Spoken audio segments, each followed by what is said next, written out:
everybody. So I am making a video tonight where I'm going to be talking about using a bedtime pass. So a bedtime pass is a technique that we use with kids that are having a hard time going to bed, particularly kids that once you put them to bed are getting up several times and trying to call you back into the room. Sleep is a complicated process, and there are many strategies that need to be utilized for kids that are having a hard time with sleeping, but this is a popular technique that we use for some kids, so I wanted to share it. A bedtime pass is a strategy that you can use with young children, so about ages 3 to 10, who have a hard time going to bed on their own or have a hard time staying in bed once they've been put down. It's best used with children who call out to their parents after they leave the room, saying things like, "Mom, I love you. Can you come back in?" Who might cry or yell, or who might actually get up and get out of bed and leave the room once they've been put down. It's important to note that for kids that are under 2 or over 10, this technique might not work because it's out of the age range. And also it might not be best for kids that have lots of behavior problems at times other than bedtime. And for those children, other things might be needed first before working on the bedtime routine. Using a bedtime pass is a multi-step process, and I'm going to talk through each step. So the first step is that sometime before bedtime, on the night that you're going to start using the bedtime pass, you want to sit down with your child and explain the procedures. So there are some important points to cover.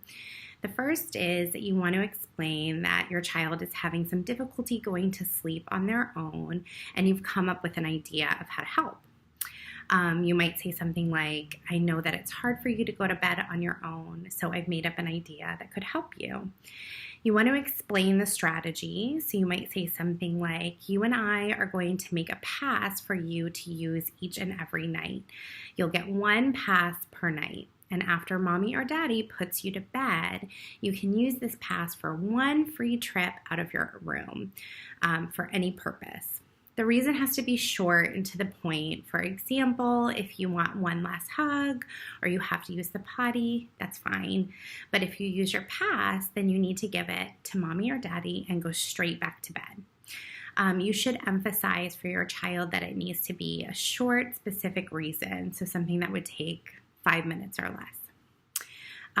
Explain what should happen after your child uses the pass. So you could say something like, "After you use your pass, you need to go back to bed and stay there for the rest of the night." You and your child should make the pass together. So one easy thing to do is to take like a 3x5 or a 5x7 note card, a thick cardboard cutout about the size of a small photograph or some other kind of material. And if you do use a one single index card, you might want to tape a couple together to make it a little more sturdy. You should allow your child to color on it or write on it, maybe put some stickers on it to kind of make it their own.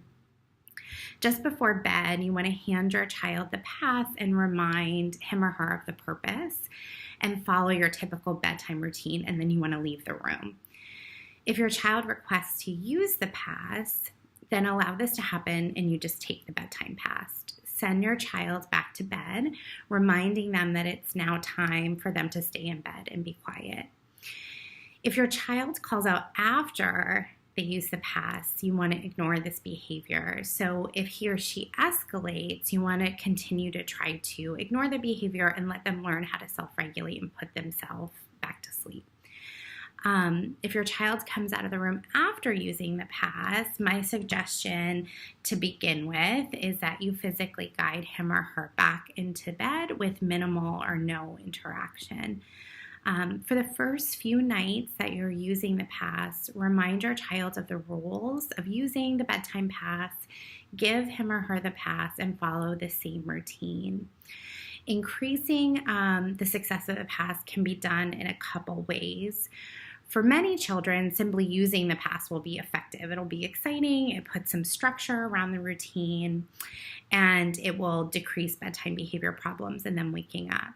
Of course, you want to verbally praise your child for using the pass and going to bed like you asked them to do. For some children, the pass may result in some improvement, but not as much as you'd hoped for. And in this situation, you might need to add an extra incentive for using the pass. So some examples of that might include letting your child pick his or her breakfast within reason, of course, on mornings after not having had any bedtime problems aside from using the pass or using the bedtime pass correctly.